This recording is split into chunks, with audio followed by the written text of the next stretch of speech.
اور عزیز طلباء، اس مبارک مجلس کے روح رواں حضرت مولانا طاہر حنیف صاحب دامت برکاتہم العالیہ، جن کی پرخلوص محبت بھری دعوت پر میں یہاں حاضر ہوا ہوں۔ ہمارے صبح شام مسلسل پروگرامات ہیں، اسفار ہیں۔ ابھی بھی میں نے آگے ملتان پھر مظفر گڑھ کا دورہ کرنا ہے۔ دعا فرمائیں کہ جو باتیں میں کروں اللہ پاک مجھے اور آپ کو عمل کی توفیق عطا فرمائیں۔ میں کوئی خطیب نہیں ہوں، کوئی مقرر نہیں ہوں، بس اپنے اکابر کی سنی ہوئی چند باتیں آپ کے سامنے پیش کر کے اجازت چاہوں گا۔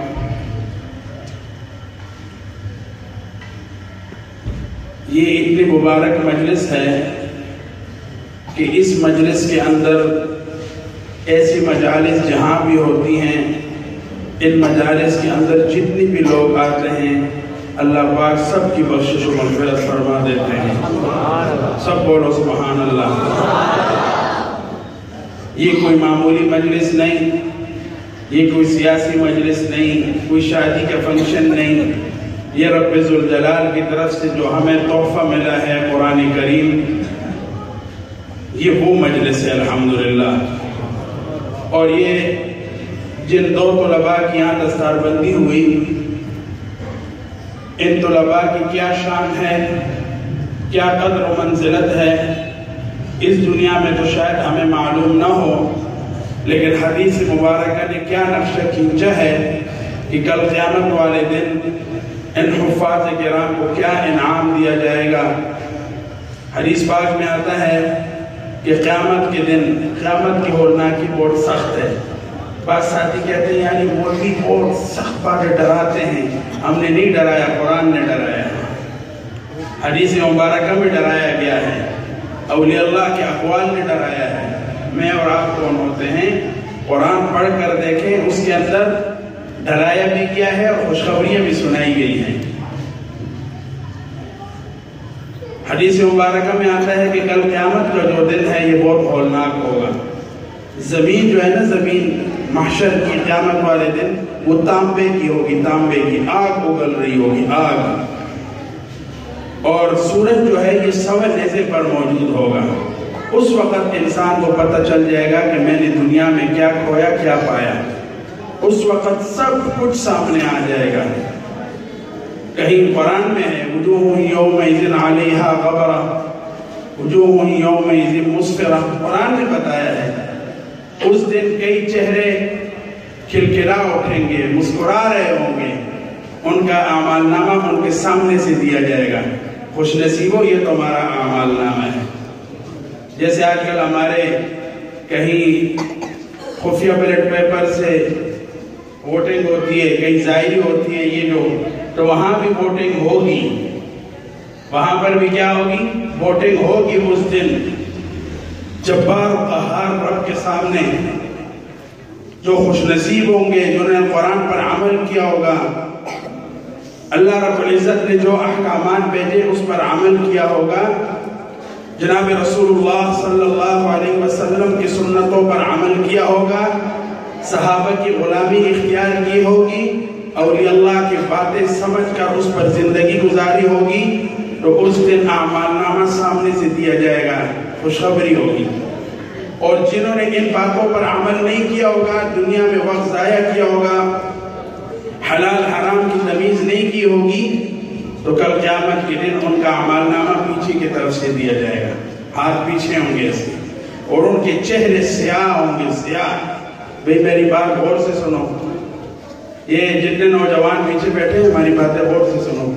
میں یہاں کوئی بزنس کے لیے، چندوں کے لیے نہیں آیا ہوں، آپ حضرات کو کچھ سمجھانے کے لیے آئے ہوں۔ ہماری باتیں سن لیا کرو فقیروں کی، نہ میرے پاس کچھ ہے کہ میں آپ کو آٹے کی تیلی دوں یا پھر ٹرانسفارمر لگاؤں، اس کے لیے اور ہے۔ ہماری باتیں سن لیا کرو تو زندگی انشاءاللہ اچھی گزر جائے گی۔ تو قیامت کی ہولناکی میں یہ جو سب میں نے منظر کھینچا، اس دن حافظ قرآن کو بلایا جائے گا۔ سب سے پہلا انعام حافظ قرآن کے لیے یہ ہوگا کہ حافظ قرآن کو بھی بلایا جائے گا، حافظ قرآن کے والدین کو بھی بلایا جائے گا اور ان کے سر پر بڑے بڑے تاج رکھے جائیں گے۔ آقا رحمت للعالمین صلی اللہ اونچا بولو صلی اللہ، کیسے محمدی ہیں اور اونچا بولو صلی اللہ، فرماتے ہیں حافظ قرآن کے والدین کے سروں پر جو تاج رکھا جائے گا وہ سورج سے بھی زیادہ چمکدار ہوگا۔ یہ تو ایک اعزاز ہے ان کے لیے، اس سے بڑھ کر کیا اعزاز ہے؟ دنیا میں تو ہم رشوتیں کی جان چھڑا لیں گے نا، کسی پر کیس ہوگا تو عدالت میں یا ثاقب ناصور ہمارے ایک جج گزرا ہے، نام سنا ہوگا، جس نے یہود و نصارہ قادیانیوں سے پیسے لے کر ایک گستاخ رسول کے حق میں فیصلہ دیا اور اس ملعونہ کو بڑے اہتمام کے ساتھ بار رخصت کیا۔ پیسوں کے بل بوتے پر چلتے ہیں، کل قیامت میں تو رشوت نہیں چلے گی، آج چل جائے گی، ووٹ خرید لیں گے، سارے تماشے آپ کو پتہ ہے، تفصیل بھی نہیں جاتا، وقت مختصر ہے، یہ ساتھ ساتھ سمجھانا بھی ضرور ہوتا ہے۔ کل قیامت کے دن حافظ قرآن کو بلایا جائے گا،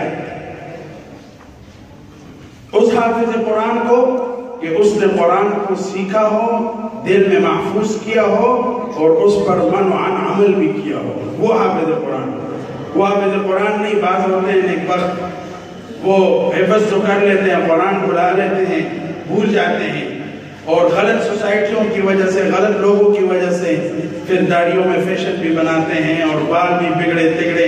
ایسے حافظ کو قیامت کے دن اندھا اٹھایا جائے گا۔ قرآن کے اندر موجود ہے قال رب لما حشرتنی اعمی، اور یہ کہے گا کہ حافظ میں تو دنیا میں بینا تھا، آج مجھے اندر کیوں اٹھایا گیا ہے؟ رب ذوالجلال فرمائیں گے تو نے میرا قرآن جو کلام سینے میں محفوظ کیا تھا اس کو بھلا دیا تھا، میں نے تیرے اوپر احسان کیا، قرآن کو محفوظ کر، محفوظ تو نے کر لیا لیکن اس پر تو نے عمل نہیں کیا، آج اس لیے تو اندھا اٹھایا گیا ہے۔ اس لیے جو حافظ قرآن ہے جہاں پر یہ بشارتیں ہیں وہاں پر پھر یہ عذاب بھی ہے، اس کو ذرا مد نظر رکھنا۔ حافظ قرآن کو بلایا جائے گا اور حافظ قرآن کے خاندان کے 10 لوگ، کتنے لوگ؟ 10 لوگ جن پر جہنم واجب ہو چکی ہوگی، مہر لگ چکا ہوگا کہ حافظ قرآن کے خاندان کا فلانا فلانا فلانا اپنے کرتوتوں اور اپنے بدعمالیوں کی وجہ سے جہنمی ہو چکا ہے۔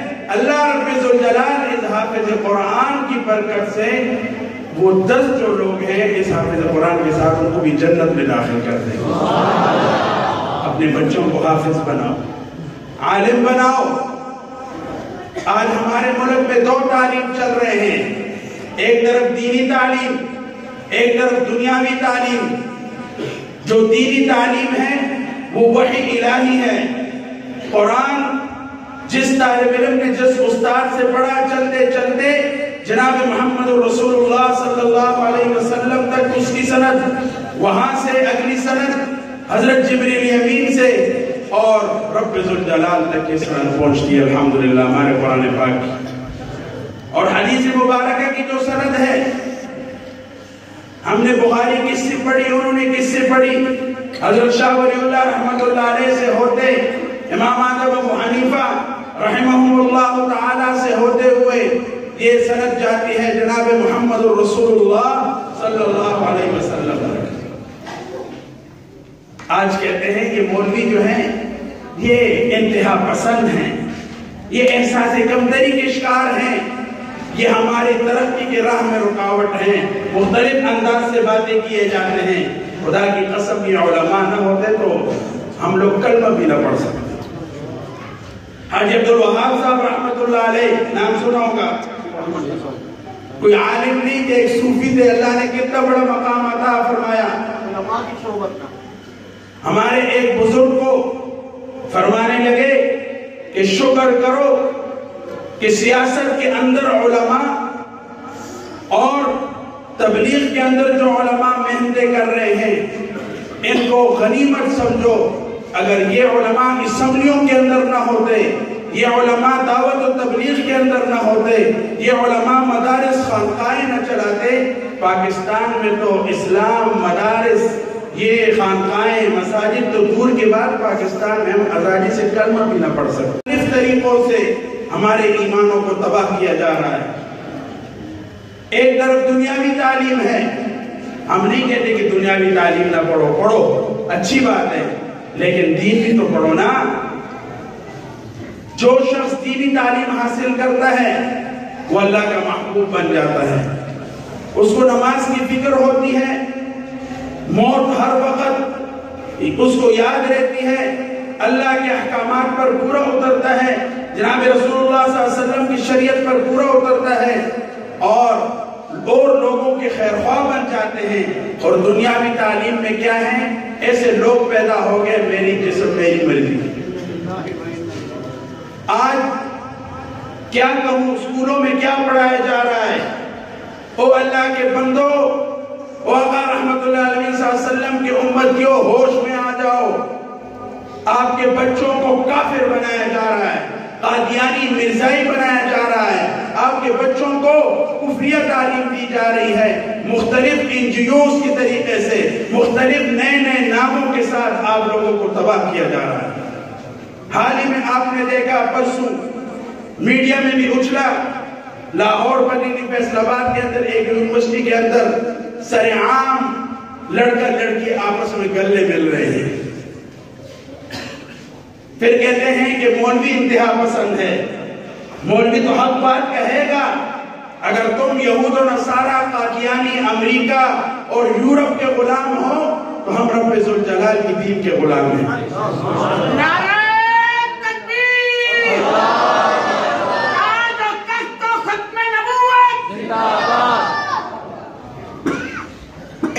یہ جو ہم دین کی وجہ سے بچے ہوئے ہیں، اور دوسری طرف دنیا، ایک دو مثالیں میں آپ کو دیتا ہوں۔ آج کیا وجہ ہے کہ ہم اسکول تو پڑھ لیے، ہم نے بڑی بڑی ڈگریاں حاصل کر لی، لیکن ہمیں سورۃ اخلاص پڑھنا نہیں آتا، ہمیں نماز پڑھنا نہیں آتا۔ میں ایسے تعلیم کو کیا کروں جو میری ماں، میری بیٹی، میرے بہن کے سر سے دوپٹہ اتار دے، جس کا حکم رب ذوالجلال نے قرآن میں دیا ہے، حدیث مبارکہ میں آیا ہے۔ میں ایسے تعلیم کو کیا کروں جو میرے بچے کو اندر سے تو مسلمان ہے لیکن ظاہراً دیکھو تو اس کی تشبیہ کفار کے ساتھ ہے۔ میں ایسے تعلیم کو کیا کروں جو میرے نوجوان بوڑھے کو صبح شام گناہوں کی طرف لے کر آتا ہے۔ میں ایسی تعلیم کو کیا کروں جو سنت رسول کو ہمارے چہرے پر سجنے نہیں دیتا ہے۔ ناراض نہ ہونا، آپ سے محبت ہے، موت سر پر کڑی ہے، اللہ کو جواب دینا ہے۔ آج تو ہم نے کبھی سوچا بھی نہیں تھا، اسلام آباد کی روڈوں پر، لاہور کی روڈوں پر وہ بے شرم و بے حیا، وہ کافروں کے ایجنٹ، وہ ریاست مدینہ کے اندر، ریاست پاکستان کے اندر وہ سرعام اللہ کی توہین کر رہے ہیں۔ کہتے ہیں ہمیں آزادی چاہیے، کس سے؟ اللہ سے۔ ہمیں آزادی چاہیے محمد رسول اللہ صلی اللہ علیہ وسلم سے، ہمیں آزادی چاہیے مولوی سے۔ آپ کو کس سے آزادی چاہیے؟ کس سے چاہیے؟ ہاں، بے حیائی سے، گمراہی سے۔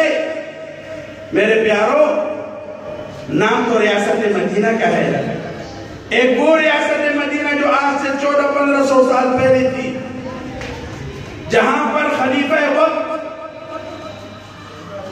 وہ مجاہد بھی تھا، وہ سیاستدان بھی تھا، وہ قرآن کا حافظ بھی تھا، وہ قرآن کا عالم بھی تھا، وہ خیرکم من تعلم القرآن وعلم پر عمل بھی کرتا تھا، اور وہ مصلی رسول کا امام بھی تھا۔ وہ راتوں کو گلیوں میں گھوم کر بغیر پروٹوکول کے دیکھتے تھے کہ کوئی غریب تو، کوئی بیچارہ بھوکا تو نہیں سویا ہوا۔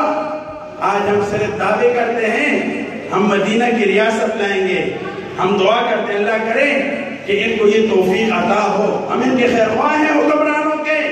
کاش جس نے ریاست مدینہ کا دعویٰ کیا وہ آسیہ ملعونہ کو کفار کے حوالے نہ کرتا، وہ سرگودا کی جیل سے قادیانی عبدالشکور کو ٹرمپ کے دربار تک نہ پہنچاتا۔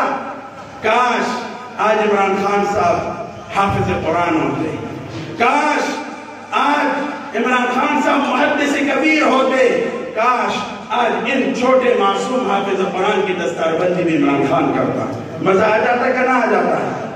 لیکن یہ نہیں کرتے۔ جھوٹ نہ بولو، ہوش میں آ جاؤ، اللہ سے ڈرو۔ میرے ابا جان رحمت اللہ علیہ نے ایک دفعہ خواب سنایا، کئی علماء نے یہ خواب دیکھے، آپ صرف اس ریاست کے اندر دیکھیں، یہ ریاست ماں کی طرح ہے، ہمیں اس سے محبت ہے، ہمارے اکابر رو رو کے اس ملک کے لیے دعائیں مانگتے رہے۔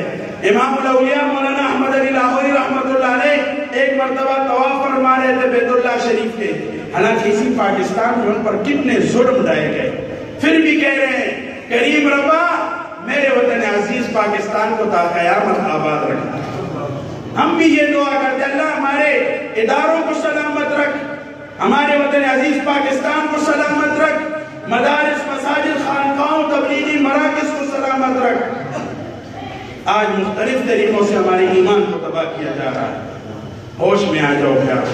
کیا کر رہے ہو؟ موت سر پر کھڑی ہے۔ رسول اللہ صلی اللہ علیہ وسلم فرماتے ہیں الکیس من دان نفسہ وعمل لما بعد الموت۔ سمجھدار عقل مند انسان کون ہے؟ ہمارے ہاں عقل مند انسان کون ہے؟ جس کے پاس بڑی بڑی ڈگریاں ہوں، کھڑے ہو کے پیشاب کرتے ہوں، کھڑے ہو کے پانی پیتے ہوں، صبح شام کافروں کے محفل میں بیٹھے ہوں، صبح شام اللہ کو ناراض کرتے ہوں، جن کو سورۃ الناس پڑھنی نہیں آتی، جن کو خاتم النبیین پڑھنا نہیں آتا، وہ پڑھا لکھا ہمارے معاشرے میں اس کو کہتے ہیں رحمت للعالمین صلی اللہ علیہ وسلم فرماتے ہیں نانا پڑھا لکھا وہ ہے، عقل مند وہ ہے جو گناہوں سے بچے۔ جو کس سے بچے؟ گناہوں سے۔ اپنے نفس کو قابو کرے، نفس کو زنا سے بچے، لواطت سے بچے، شراب سے بچے، سودخواری سے بچے، قرآن کے خلاف کام نہ کرے، شریعت محمدیہ کے خلاف کام نہ کرے، داڑیوں کو نالی کی نظر نہ کرے، اپنے نفس کو قابو کرے، قرآن پر عمل کرے، حدیث مبارکہ پر عمل کرے، اور موت کی بعد والی زندگی کی تیاری کرے۔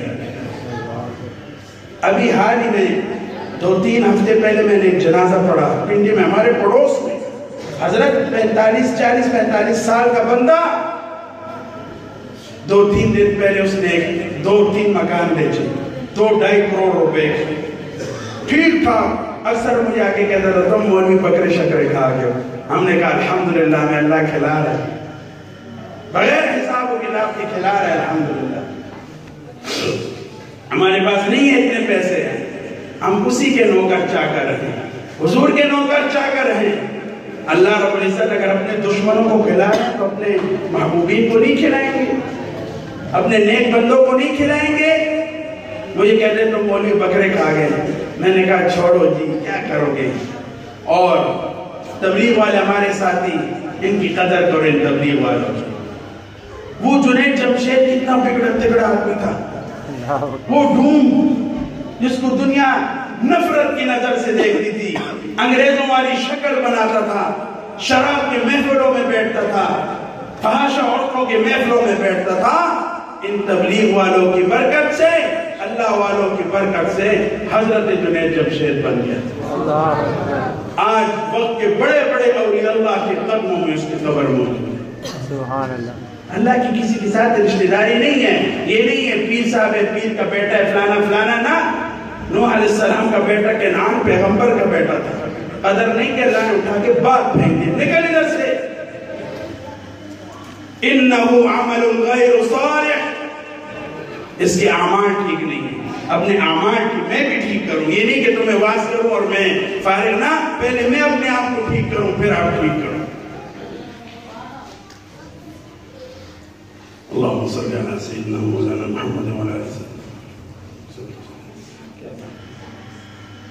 اپنے مال ٹھیک جی اپنے مال ٹھیک ہے، تبلیغ والوں کی برکت، جی تبلیغ والوں کی برکت، ہاں تبلیغ والوں کی برکت سے اللہ پاک نے کیسے کیسے لوگوں کو بدل دیا۔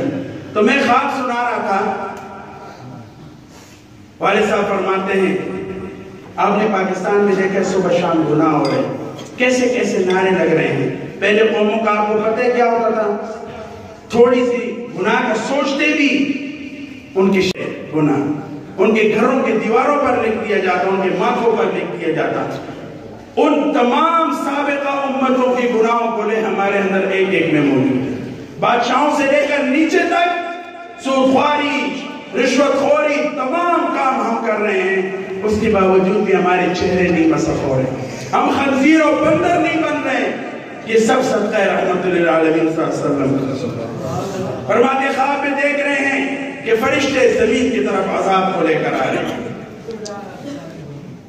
لیکن فرشتے آگے دیکھتے ہیں ایک طرف لوگ شرابوں میں مست، فحاشہ عورتوں کے محفلوں میں مست، بے نمازی سوئے ہوئے گناہوں میں مست، اور دوسرے طرف یہ اہل اللہ، یہ محدثین، یہ قراء، یہ معصوم بچے 7-8 سال کے، یہ صبح 3 ساڑھے 3 بجے اٹھ کر اپنے رب کے سامنے رو رہے ہیں، فریاد کر رہے ہیں رب اس امت پر رحم کر، اے اللہ اس ملک پر رحم کر، ہمارے بادشاہوں، ہمارے اداروں کے سربراہانوں کو ہدایت دے. تو فرشتے فوراً اللہ کے حکم سے عذاب کو واپس لے جاتے. فرشتے کہتے ہیں ربا ایک طرف وہ محفلیں ہیں، ایک طرف آپ کے نیک بندے بھی تو ہیں، ان کی خاطر معاف فرما دے. اللہ معاف کر دے. میرے پیاروں ہوش میں ہو، بس کرو، انسانی کمی کوتاہیاں ہو جاتی ہیں، موت سر پر کھڑی ہے. تو وہ میں بندے کی بھی بات کر رہا تھا، تو وہ 2.5 کروڑ روپے کی زمین بیچی، تو رات کو تقریباً 9 بجے وہ سٹام فروش کو فون کرتا ہے کہ صبح آ جانا، وہ جو باقی پیسوں ویسوں کا معاملہ سٹام لکھ لیں گے تو بینک میں جمع کرانے، زمین لوں گا، پتہ نہیں میں زمین لے کے بلڈنگ بناؤں گا. لوگ بھی انسان سوچ رہا ہوتا ہے، لیکن اس نے ایک وقت کو کیا پتا کہ آسمانوں میں فرشتوں نے میرا سٹام لکھ دیا. اب ٹھیک ٹھاک کچھ بھی نہیں. میں یاسین پڑھ رہا تھا صبح نماز کے بعد، ایک بندہ میرے پاس بھاگتا ہے کہ وہ فلانا بندہ فوت ہو گیا. میں نے کہا یار وہ تو کل مجھے ملے ٹھیک ٹھاک بکرو جو کہتے ہیں رات بھی ٹھیک تھا، 10:30 بجے وہ چچا صاحب بھائی کے گھر سے گیا، 6 بھی ٹھیک تھا. گپے اسلام فروش کو فون کیا، صبح 9 بجے اسلام فروش آئے گا، لیکن بس وہ 4 بجے اس کو اچانک سانس اکھڑنا شروع ہو گئی اور 1.5 گھنٹہ بعد اسپتال پہنچایا. ڈاکٹروں نے کہا یہ تو راستے میں فوت ہو. اسی طرح 2 مہینے پہلے ہمارے پڑوسی تھی نوجوان لڑکی 22-25 سال کی، مارکی میں ولیمے کا اہتمام تھا، مارکی سجائی ہوئی تھی، ہمیں بھی دعوت ملی، ہم بھی گئے، ایک طرف بیٹھے اللہ اکبر، اور دوسری طرف پردے میں عورتوں. کھانا کھولا تو ایک چیخ کی آواز آئی، اماں، ایسے ایک چیخ کی آواز آئی. ہم گھبرا گئے، خیر کیا ہو؟ ساتھی کہنے لگے کہ وہ ایک بچی تھی، وہ سیلفی لے رہی تھی اپنی سہیلیوں کے ساتھ، اچانک اس کو کچھ ہو گیا. تو وہ آرام سے اس کو اٹھا کے باہر لے کے گئے، شادی خراب نہ ہو، صرف باہر دروازے سے باہر کیا مارکی کے، تو نبض چیک کیا، وہ اللہ کو پیاری ہو جائے. ٹھیک ٹھاک کچھ بھی نہیں. پیارو یہ زندگی ہے. آقا رحمت اللہ علیہ وسلم فرماتے ہیں ہمارے خیر خواہ ہیں، ہمارے لیے دنیا آخرت میں سب کچھ رحمت اللہ علیہ وسلم کی ذات ہے.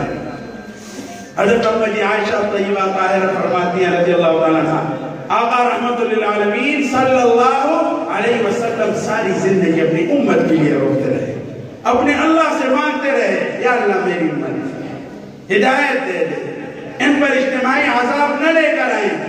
ایمان سے بتاؤ ہمارے سب سے زیادہ خیر خواہ کون ہے؟ اونچا بولو نا، کوئی پابندی نہیں ہے، پیسے شیسوں کی معاملہ نہیں ہے، اونچا بولو صلی اللہ علیہ وسلم بولا کرو. اور جب بیماری ہوئی، دنیا سے رخصتی کا وقت آیا، حضرت جبریل امین موجود، ملک الموت موجود، اجازت چاہی کہ میرے ساتھ فرشتہ آیا ہے، آقا اگر آپ کا حکم ہو تو روح مبارک قبض کرنے کے لیے فرشتہ آیا ہے. اور اللہ رب العزت کی بہت خواہش ہے کہ جلد آپ سے ملاقات ہو جائے دوبارہ، خواہش میں ہے.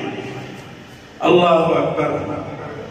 رسول اللہ صلی اللہ علیہ وسلم نے فرمایا بات ٹھیک ہے، بالکل صحیح ہے، میں بھی ملاقات کے لیے انتظار میں ہوں، لیکن جبریل امین ایک بات تو بتائیں، میں تو دنیا سے جا رہا ہوں، پردہ ہو جائے گا ابھی، لیکن یہ بتاؤ کہ میرے جانے کے بعد میری امت کا کیا کرے، میری امت کہیں تنہا نہ رہ جائے۔ جبریل امین واپس تشریف لے گئے اور پیغام لے کر آئے، حبیبہ آپ فکر نہ فرمائیں، آپ کے جانے کے بعد رب العالمین فرماتے ہیں میں آپ کی امت کو تنہا نہیں چھوڑوں گا۔ اور آج امتی دیکھ لینا، امتی کیا کر رہے ہیں، یہ جو دوست ہیں، یہ بیگم صاحبہ، یہ پیسے محلات، یہ صرف ادھر تک ہے۔ اب آپ کو کہ ادھر تک کیا ہے، بس انگوٹھے سے جب روح نکلنا شروع ہو جائے گی، یہاں تک پہنچ جائے گی، اس کے بعد دنیا کے تمام رشتے ختم، بس پھر اللہ اور جناب محمد رسول اللہ صلی اللہ علیہ وسلم اور قبر کی تاریکیاں ہوں گی۔ اچھے کام کیے تو روشنی جنت، اللہ نہ کرے برے کام کیے تو بچھو سانپ اور پھر وہ پٹائی ہوگی، پھر یہ جو دنیا میں آپ کو دوست کہتے ہیں او جی یہ پھر وہاں کام نہیں آئیں گے۔ سمجھ میں آ گئی ہے، وہ پیاری ماں، سب سے زیادہ محبت کون کرتی ہے؟ ماں، وہ پیاری ماں۔ کل قیامت کے دن ہمیں ایک نیکی کی ضرورت ہوگی، یہ پیاری ماں نہیں ہے، جب اس کے پاس دنیا میں تو ہمارے لیے تڑپ جاتی ہے، بے ہوش ہو جاتی ہے، 100 باتیں ہوتی ہیں، یہاں تک کہ اگر زیادہ بچے کو تکلیف ہو تو ہارٹ اٹیک بھی والدین کو ہو جاتے ہیں۔ کل قیامت کے دن یہی ماں اپنے اس پیارے بیٹے کو ایک نیکی بھی نہیں دے گی۔ اگر وہاں بھی ہماری کوئی سفارش اور شفاعت کرے گا، وہ جناب محمد رسول اللہ صلی اللہ علیہ وسلم کی ذات ہے۔ اس لیے ہمارے محسن اعظم کون ہیں؟ بس 3 باتیں آپ کو سپورٹ کر کے اجازت چاہتا ہوں، ان پر عمل کرنا۔ یہ فضائل اعمال کے مصنف حضرت شیخ الحدیث مولانا محمد زکریا رحمۃ اللہ علیہ کی باتیں ہیں، جو میرے ابا جان رحمۃ اللہ علیہ کو نصیحتیں فرمائی۔ کہا لاڈلے عزیز الرحمان 3 باتوں کو یاد رکھنا۔ نمبر 1، موت کو دل سے یاد رکھنا، بس موت کو دل سے پیارو یاد رکھنا۔ موت کس وقت آئے گی، کس جگہ پر آئے گی، کس حالت میں آئے گی، جو انسان مرتا ہے 1 سیکنڈ پہلے بھی اس کو پتہ نہیں ہوتا۔ یہ راز اللہ کے پاس ہے۔ دوسری بات، اتباع سنت، سنتوں پر عمل کرو۔ کس پر عمل کرو؟ اپنے چہروں پر داڑیاں سجا لو۔ یہ گناہ کبیرہ ہے، اللہ نے اگر انسان زنا کر لے تو معافی ہو جاتی ہے، توبہ کر لے، چوری کر لے 1 دفعہ، لیکن اگر یہ مستقل داڑھی کاٹتا ہے، کتراتا ہے، یہ گناہ قبر تک ساتھ رہتی ہے۔ حج کرو تب بھی، نماز پڑھو تب بھی، بیت اللہ کا طواف کرو تب بھی، حضور صلی اللہ علیہ وسلم کے روزے پر جاؤ تب بھی، اور قبر میں اترو تب بھی یہ گناہ کے ساتھ ہے۔ سمجھ میں آ گئی ہے؟ ہاں، یہ وجوب کا درجہ رکھتی ہے، وجوب کا۔ تمام انبیاء کی داڑیاں، تمام صحابہ کی داڑیاں، آج کافر اور منافق مختلف طریقوں سے ہمارے چہروں سے، ہمارے دلوں سے حضور کی سنتوں کو نکال رہے ہیں۔ اور آخری بات، فرمانے لگے درود شریف کی بہت کثرت کرنا۔ کس کی کثرت کرنا؟ اگر چاہتے ہو ہماری زندگی میں برکت آئے، وجودوں میں برکت آئے، تو کیا کرنا ہے؟ درود شریف کی کثرت کرو گے نا۔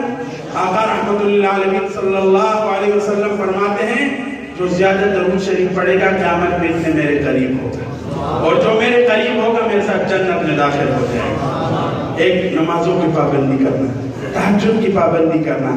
رات کو ہم غفلت سے سوئے ہوتے ہیں، یہ ککڑ ہم سے اچھے ہیں، ککڑ، یہ بھی رات کو صبح 3 بجے اٹھ کر اپنے رب کو اذانیں دے رہی ہوتی ہے، نام لے رہی ہوتی ہے۔ اِن مِّن شَيْءٍ إِلَّا يُسَبِّحُ بِحَمْدِهِ وَلَكِن لَّا تَفْقَهُونَ تَسْبِيحَهُمْ۔ ہر شے، پہاڑ، چرند، پرند، پانی، ہر شے اللہ کا ذکر کرتی ہے، انسان کو پتہ نہیں ہے کیونکہ انسان غافل ہے۔ اٹھو راتوں کو اللہ کے سامنے رو، اس ملک پر رحم ہو، آپ پر ہو، وجودوں پر ہو، برکات نازل ہو۔ کرو گے نا انشاءاللہ؟ تبلیغ والوں کے ساتھ جاؤ۔ آخری بات بالکل دیکھو، یہ داڑھی پیارو سنت ہے۔ امام مالک رحمت اللہ علیہ فرماتے ہیں بہت سے سخت وعید ہے، آپ کو بتاؤں آپ رونا شروع ہو جاؤ گے، اتنی یہ اکثر عذاب قبر جو ہے یہ داڑھی کاٹنے کی وجہ سے۔ آپ کے خیر خواہ ہیں، بدخواہ نہیں ہیں. کافر آپ کو وہ بنانا چاہ رہے ہیں، میں آپ کو محمدی بنانا چاہ رہا ہوں. پھر اس ٹائم رونا ہے، دھونا ہے، کیا فائدہ؟ امام مالک صاحب رحمۃ اللہ علیہ فرماتے ہیں اگر کوئی شخص بغیر داڑھی کی دنیا سے چلا گیا، اس کی تدفین ہو گئی، کچھ وقت بعد جاؤ اس کا چہرہ قبلے کی طرف نہیں ہوگا. امام مالک صاحب فرماتے ہیں. اور بھی بہت زیادہ روایات ہیں اس معاملے میں، اب وقت نہیں ہے، لیکن ایک بات عرض کر کے چاہتا ہوں. میرے پاس ایک تبرک ہے، اس تبرک کی وجہ سے میرے والد صاحب رحمۃ اللہ علیہ نے ہزاروں لوگوں کو داڑیاں رکھوائی. امریکہ کی ایک نیوز تھی، خیر میں گاڑی لیٹ کرا دی، لیکن اگر کوئی اس پر عمل کر لے تو ہمارا کام بن جائے. ہمیں کچھ کھانا شانا نہ دو پیسے، لیکن ہماری بات مان، بس محمد ہی بن جاؤ ہمارے. انگریز کی ایک نیوز تھی کراچی میں، اور اس کو کنٹرول امریکہ کے ایک سینیٹر کا ملعون وہ کر رہا تھا.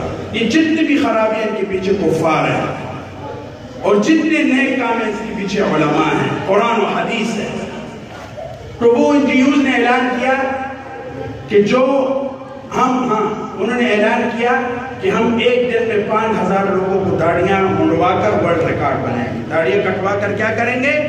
ورلڈ ریکارڈ بنائیں گے. حضور کی سنت کا مذاق اڑائیں گے. والد صاحب مدینہ پاک میں بڑی تکلیف ہوئی، روزے پر حاضری دی. جب پتہ چلا نیچے آنکھیں رکھی شرمندہ حالت میں، آقا آپ سے وعدہ کرتا ہوں آپ کا اپنا غلام عزیز الرحمن آج یہ روزے پر وعدہ کر کے آ رہا ہے، اگر کافروں نے یہ اعلان کیا ہے، آپ کا غلام یہ اعلان کرتا ہے کہ 10,000 لوگوں کو داڑیاں رکھوا کر ورلڈ ریکارڈ بناؤں گے. 1 لاکھ سے زیادہ لوگوں کو داڑیاں رکھواؤں. الحمدللہ ان کے جانے کے بعد میں گناہگار ملائک نے بھی 3، 4، 5,000 لوگوں کو داڑیاں رکھوا دی. اور جنہوں نے داڑیاں رکھی ان کے لیے حضور صلی اللہ علیہ وسلم کی طرف سے 2 بشارتیں ہیں. فرماتے ہیں ایسا وقت آئے گا میری سنتوں کا مذاق اڑایا جائے گا، لوگ میری سنتوں کی توہین کریں گے، اور جو میری ایک سنت کو زندہ کریں اس کے لیے 2 ثواب. نمبر 1 100 شہیدوں کا ثواب ہے. کیا ہے؟ 100 شہید. اور قبر اور قیامت کی وحشت سے بچ جائے گا. المرء مع من احبہ، یہ حدیث اس کی مصداق بن کر میرے ساتھ جنت میں بھی داخل ہو. جانا چاہتے ہو جنت میں؟ ہم جب یہاں داڑیاں کاٹتے ہیں ہم کسی کا دل نہیں دکھاتے، لیکن روضہ انور کے اندر جناب محمد الرسول اللہ صلی اللہ علیہ وسلم کا قلب اطہر دکھتا ہے، دکھتا ہے، دکھتا ہے. نہ کرو ایسے. تو میں یہ تبرک لایا ہوں. یہ وزیر اعظم صاحب کسی وڈیرے بادشاہ کونسلر کے گھر کے پردے کا ٹکڑا نہیں، یہ اس ہستی کے قبر اطہر کے غلاف کا ٹکڑا ہے جہاں صبح شام 70 ہزار فرشتے درود و سلام پڑھتے ہیں. جس کی زلفوں کے قسمیں رب نے قرآن میں کھائی ہے، ان کے قبر اطہر کے غلاف کا ٹکڑا ہے. یہ دیکھو، یہ سبز سبز نظر آ رہے ہیں؟ ہاں آ رہے ہیں نا سب ساتھیوں کو؟ یہ سبز سبز، یہ جناب محمد الرسول اللہ صلی اللہ علیہ وسلم کے قبر اطہر کے اوپر جو غلاف ہے یہ اس کا ٹکڑا مبارک ہے. ہم فقیروں کے پاس یہ اصل بادشاہ ہم ہیں، الحمدللہ ہم محمد ہی ہیں. اور یہ دوسرے طرف اللہ کے گھر مبارک بیت اللہ شریف کے غلاف کا ٹکڑا ہے. اب جو شخص یہ اعلان کرے کہ آج کے بعد یہود و نصارہ کے طریقوں پر لعنت بیچتا ہوں، پکا محمدی بنتا ہوں، وہ آئے میں اس کے چہرے پر یہ پھیروں گا. ہاں آ جاؤ، آ جاؤ، قریب آ جاؤ. سب کو اپنا کر کے دیکھا، رب کو اپنا کر کے دیکھ. آ جاؤ سبحان. انتظار نہ کرو، طلباء علماء نہ آئیں.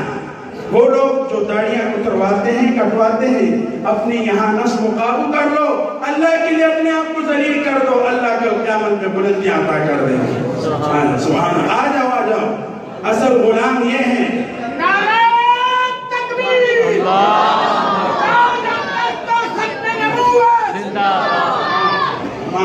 غلام ہیں، غلام ہیں. اونچے آواز سے تاکہ فرانس کے تک چالو اور میری مرضی اور کون سی وہ بھاشا اردو تک پیغام پہنچ جائے. یہاں ہم محمدی بن رہے ہیں. غلام ہیں، غلام ہیں،